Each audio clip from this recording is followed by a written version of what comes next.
All right. What is up, guys? Welcome back to Fit Body Secrets, where my mission is to bring you guys inspiration, motivation, and a ton of tips to help you guys on your fitness journey. And I actually have not recorded any episodes since last week. I have had a very busy weekend into a week of just recovering from the weekend and trying to set myself up for a fun, want to call it a vacation staycation. So I am actually on vacation right now from the 21st through June 4th.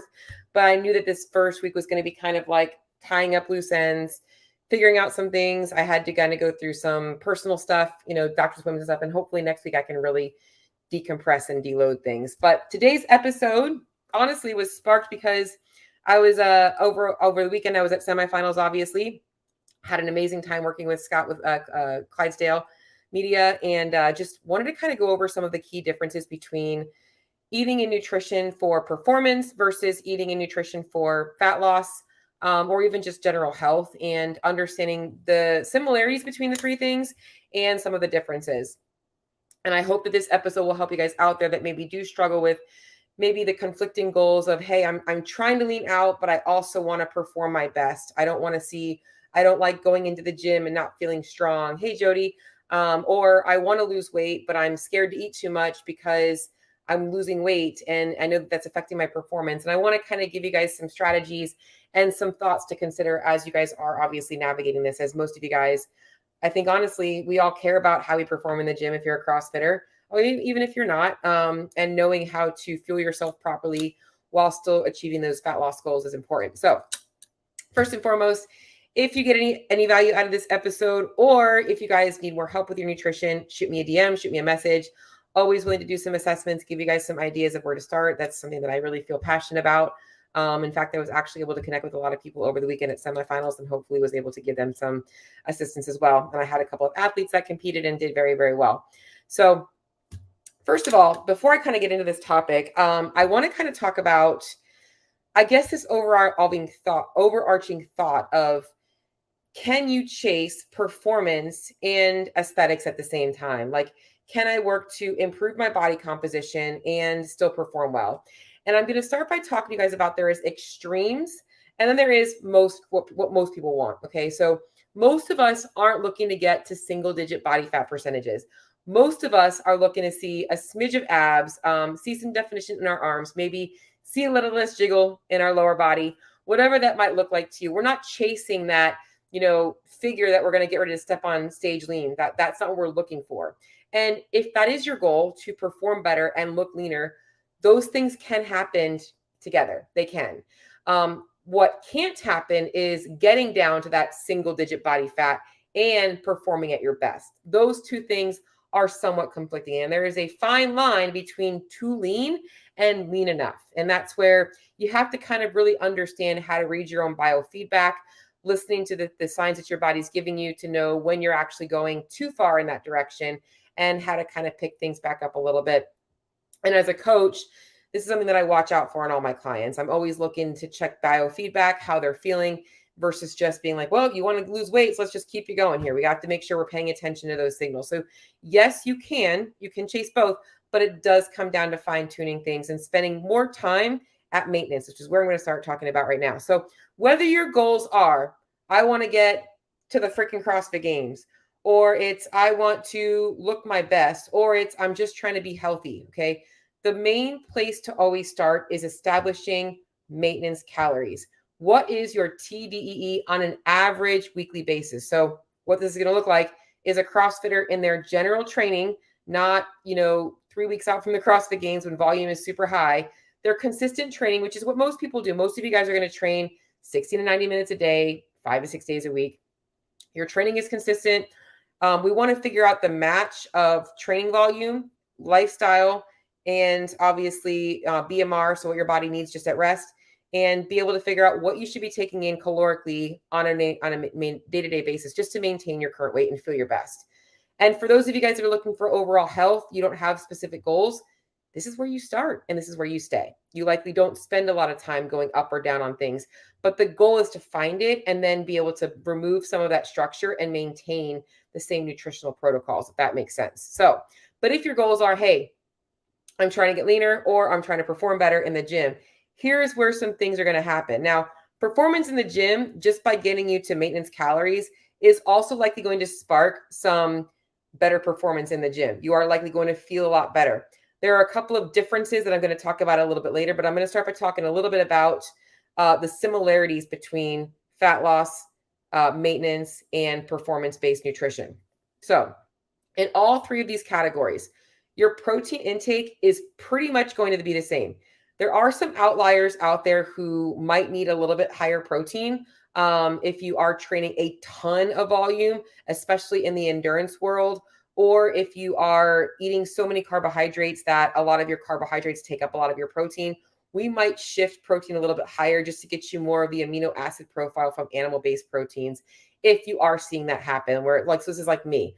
I eat about 500 carbs a day. Sometimes just by the nature of the type of grains I eat, for instance, oatmeal has 5 grams of protein per serving. If I have two cups of oatmeal, that's 10 grams of protein. If I have 2 English muffins, that's another 10 grams of protein. So my protein can add up very quickly from not ideal protein sources. So I do have a higher protein intake because of that. But for the most people, we're looking at about 1 gram per pound of body weight or lean body weight. So if you are significantly overweight, you have a goal weight, I would start by reaching for that. And if you are in the health perspective, you're still looking at that basically where your body weight's at. That's a general number. And I want you guys to think about variance from that in about the 5 to 10% range, which means that if your goal is 135 grams of protein and you're at 120 or 150, you're still spot on. So I think that people tend to get hung up on one specific number. And I'm going to be honest, you're never going to be at one specific number because protein from animal-based protein sources is going to vary from animal to animal. So you're never going to get that exact same amount of protein. So we know we have some variance there. The goal is to keep you in that ballpark. I like to say keep it between the buoys. Carbs and fats and calories, well, really calories are going to be the main things that we're going to be adjusting based on your specific goals. And really the carbs and fats are going to be the ratio of those calories. And I'll talk a little bit more about the calories changes from fat loss to performance in a second. But let's just say we're at maintenance right now and we're shifting from fat loss versus performance. Where should our caloric intake be, or our carbs and fats be based on our caloric intake? For my performance-based athletes, I'm always going to set their fat on the lower side, probably between 20 and 25%. And carbohydrates a little bit more of that because that's going to be more energy for recovery, more energy for building muscle and performing well. And even if your goal is fat loss and your goal is also performance in a fat loss phase, I will also still do that exact same thing. If you're a lifestyle client and your goal is honestly just to look and feel your best, you're not super focused on specific things, I'll probably keep your balance pretty even at about 25 to 30% fat and 35 to 40 to 45% carbohydrates based on how much protein you have. Because the goal here is like overall lifestyle satiation factor. And once again, this is also individualized because some of my clients just prefer carbohydrates over fats. Some of my clients tend to eat out a little bit more frequently. So I might have to give them a little bit more fats and a little bit less carbs because we can't control the amount of fat in a lot of our restaurant foods. But that's kind of how I do things with my fat loss clients versus performance. When it comes to calories, the biggest change here is that when I'm looking to lose fat, I have to put myself in a calorie deficit. When I'm chasing performance, I don't want to be eating in a calorie deficit. I will talk about one case scenario where being in a calorie deficit can actually help you perform better. But for the most part, when I'm chasing performance, I want to be eating at maintenance and honestly, some days probably slightly above. My goal is to optimize my recovery, my energy, and my workouts. My goal isn't chasing getting leaner. It's keeping my body the same. I want to monitor my weight, but I also want to make sure that I'm fueling my body.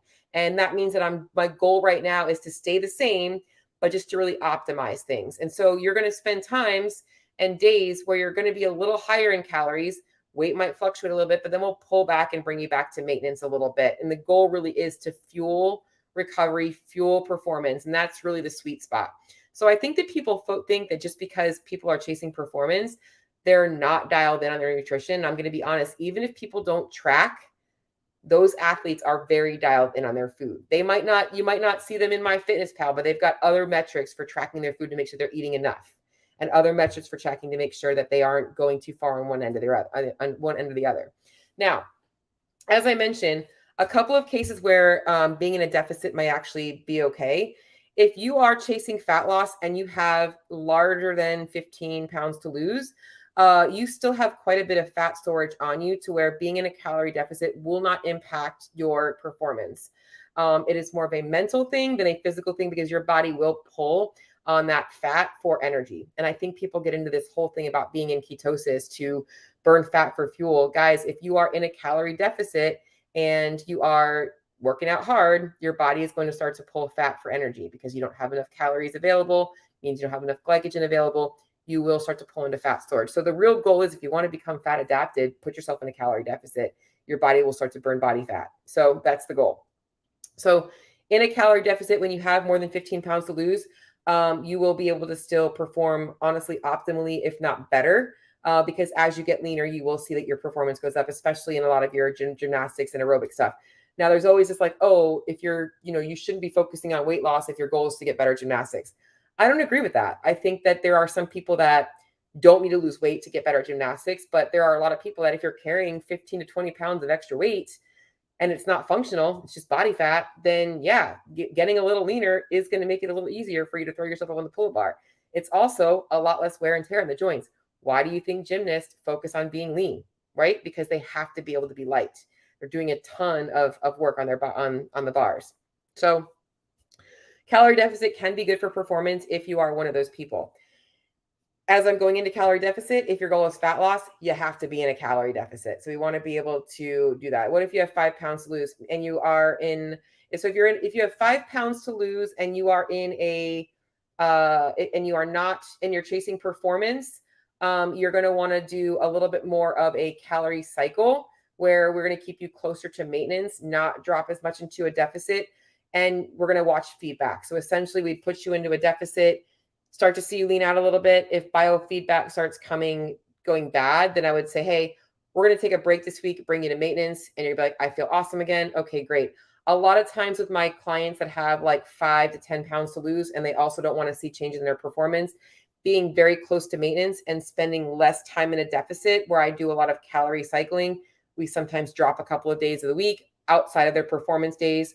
And we spend less time focusing on, we have to kind of focus on one or the other. So like, I might be like, hey, this week our goal is like, you're on a deload week. Let's focus on fat loss. Let's kind of get you, while we're not focusing on performing our best, we're just maintaining. Let's focus on getting a little bit more aggressive. And then when performance is more of the goal, we shift into maintenance. That's kind of how I do it. If that makes sense a little bit, but the 5 pounds to lose while chasing performance and fat loss is a little bit harder. You have to really be, this is where coaching comes in because it is a lot more fine tuning of things at that point. It's funny because people think if you only have 5 pounds to lose, it should be easy, right? It's actually way harder because you have to be so dialed in. So going back into it, if you have the goal of fat loss, we are looking to create that calorie deficit. And your goal is honestly, with no matter what you're doing, guys, when you're dropping into a calorie deficit, you should be watching biofeedback. Your cravings and your hunger needs to be in check. You shouldn't be seeing big energy swings, mood drops. You should be feeling somewhat excited for the process. Now, I'm not going to lie.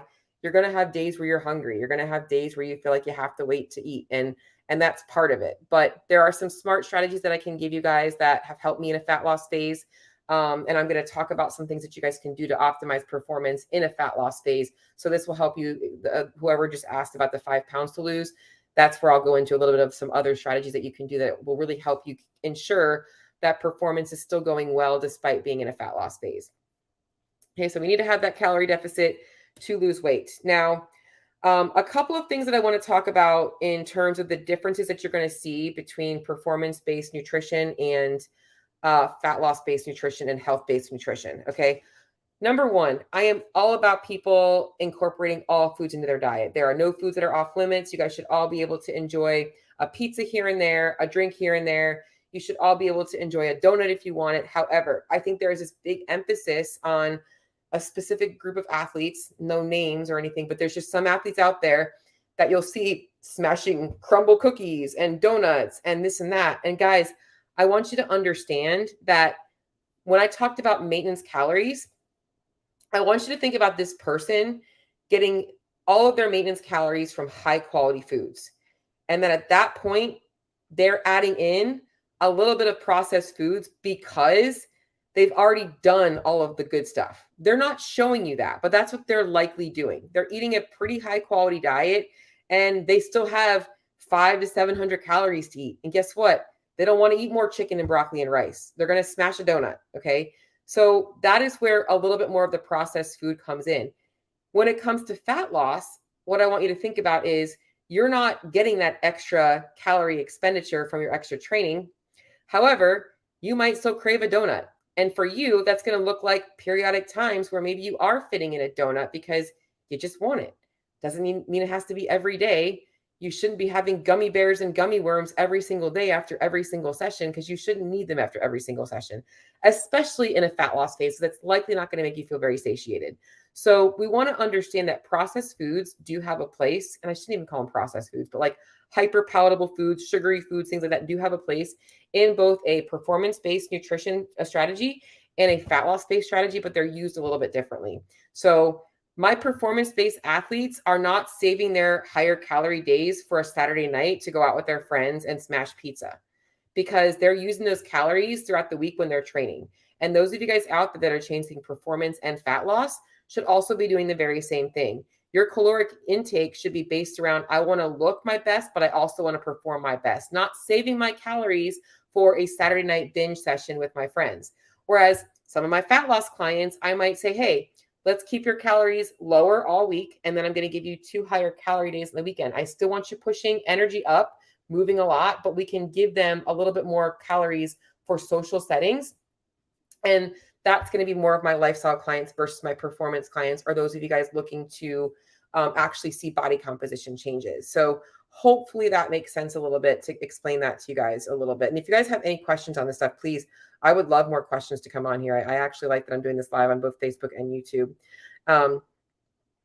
Other things that I will say are common between fat loss, performance, and general health, which I know I've kind of been glancing over general health, but general health is kind of relevant to both of these, is all of them should be watching inflammatory foods. And everybody's going to react to different foods differently. There's no foods that are quote unquote inflammatory. We all have a different response to different things. And we all learn very quickly what foods make us feel good and what foods make us feel bad, because we'll feel pretty sluggish after we eat them. We might find our joints start to hurt after or if we remove specific things, we might notice that we don't feel as bad. This is also going to be a lot of the processed stuff. So a lot of the high sodium, MSG, sugary, salty things that you're going to get, prepackaged stuff.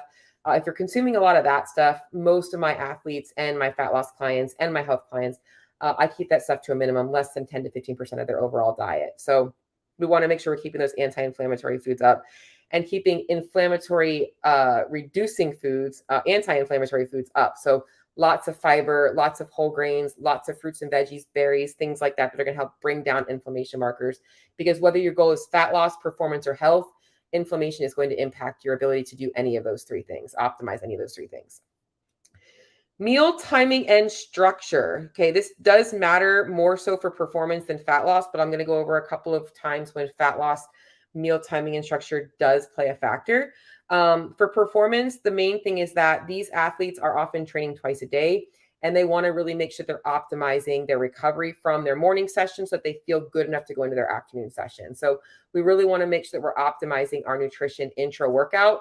A lot of these clients will often include an intra-workout beverage for longer sessions. So they might be doing some Gatorade, some carb powder, things like that. My fat loss and my lifestyle clients should not need that. Their sessions are likely going to be less than 90 minutes, with less than 30 of them being super intense. So we don't need to keep those calories from those super processed things, because that's only going to eat up your calories and make you hungrier later on. So meal timing and structure for my performance athletes does really matter. We want to make sure we're getting in enough calories at the right time. This is where also banking calories for night, if you're performance-based, doesn't always do you so good, because you might be feeling a little bit better in your workouts if you were fueled a little bit earlier in the day. I've experienced this myself, because I like to eat at night. I'm just more relaxed. I want to be able to save things, but I've learned that, hey, I can't do that. I have to eat intra-workout. I have to get those carbs in around that time. When it comes to fat loss, we also might need to be looking at meal timing and structure, not in the beginning, but as time goes on, especially if you find that you're starting to bonk in your workouts as calories drop. We might want to make sure we're prioritizing more of our carbohydrate-based meals and more of our protein-based meals pre and post workouts to ensure that we have enough energy on board to feel good in our workouts and optimize our blood sugar.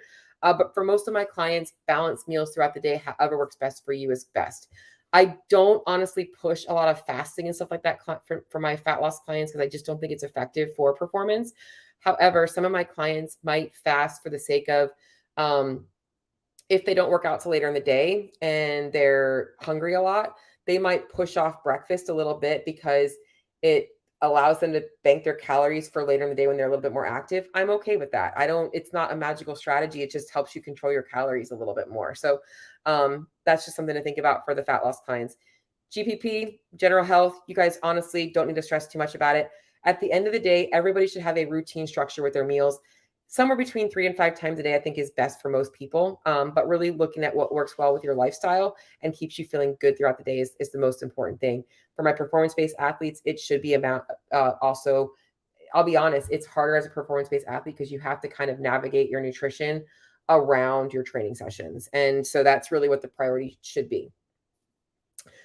All right. So the next thing that I want to talk about, fat loss versus health versus performance, is calorie cycling. I think people talk a lot about carb cycling, and I want to first explain the difference between carb cycling and calorie cycling. So when I'm cycling carbohydrates only, it means my calorie intake is staying exactly the same. So if I have 1,600 calories on Monday, I'm going to have 1,600 calories on Tuesday, but the makeup of those calories might look different. So I might be higher fat on Monday and higher carb on Tuesday, lower fat. That would be essentially carb cycling. With calorie cycling, it's actually manipulating the amount of calories you're eating, and we can add carbohydrates on top. So I don't really think that carb cycling is effective for really anything, aside from if you just generally have a day where you want to eat a little bit higher fat because you've obviously maybe you're at a barbecue. But other than that, it doesn't really do a whole bunch because I don't ever drop my clients' fat intake so much they would affect hormones.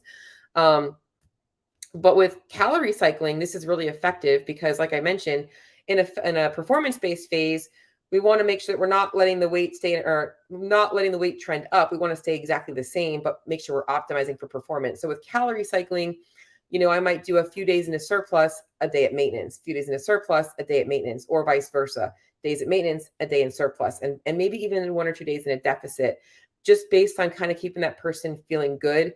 But the fluctuation should be somewhat small for my performance-based athletes. We're looking at 50 grams of carbs max as a manipulation, unless they suddenly have a huge bump in their training volume for a weekend or something like that, like a competition. Calorie cycling for fat loss, also very effective. We're watching weight trends as well. And so for some people, they might find that they're starting to hit a plateau. Working in some weeks at maintenance are actually going to help offset that plateau. It can also help with bad biofeedback. If all of a sudden cravings are getting out of control, hunger's getting out of control, maybe they're feeling lack of energy. This also helps us make sure that we are optimizing things, which is why, guys, in a fat loss phase, you have to be patient.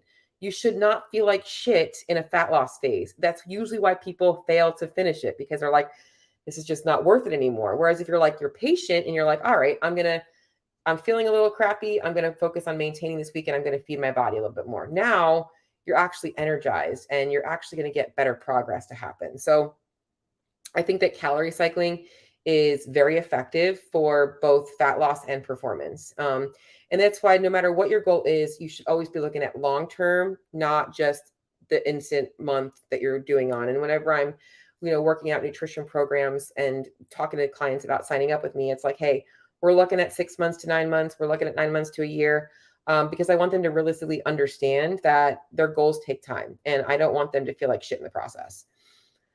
So last thing that I want to touch on today was really important for those of you guys out there that are chasing performance and fat loss or just chasing performance, is understanding, going back to the basics of basic TDEE, our maintenance calories, is that if your training volume is 60 to 90 minutes a day, most people are overestimating the effort and the energy required for those sessions and feel like they have to just stuff their face with so many calories.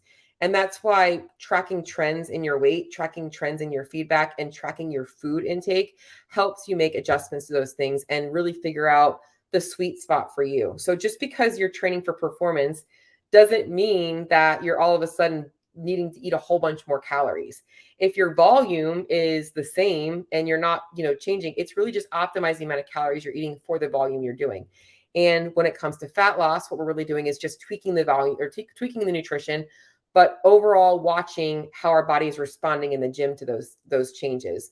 And really sometimes for some of my fat loss athletes, it is pulling back a little bit on some of the volume, or it might be increasing the volume a little bit if I think that they're not doing enough of specific things. I have often find that performance-based CrossFitters, they're doing their CrossFit workout, but they're not doing enough cardio. They're not doing enough of the aerobic capacity building stuff. And just adding in some of that stuff helps them drop weight a little bit faster without changing their calories. So they get fitter and they get leaner. So it's a double win. So there's always ways to manipulate things.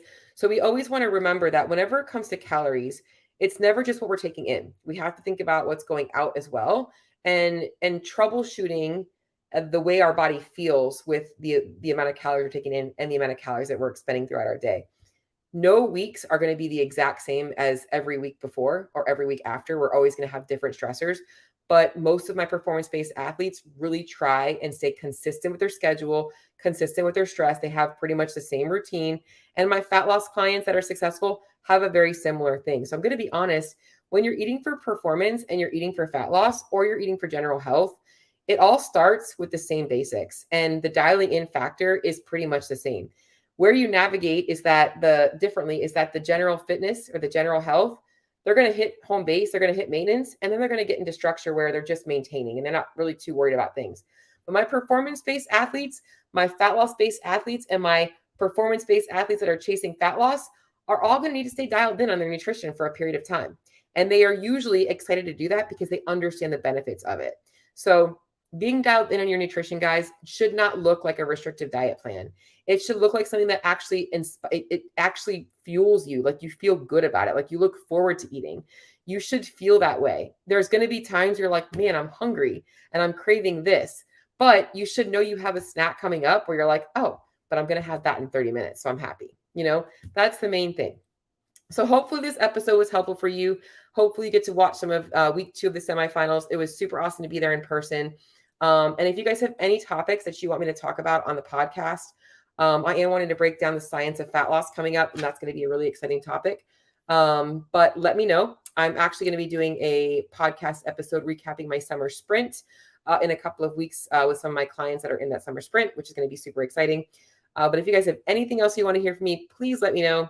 And until the next episode, I'll talk to y'all soon. I'm going to try and enjoy my vacation next week, but you still might hear from me on here.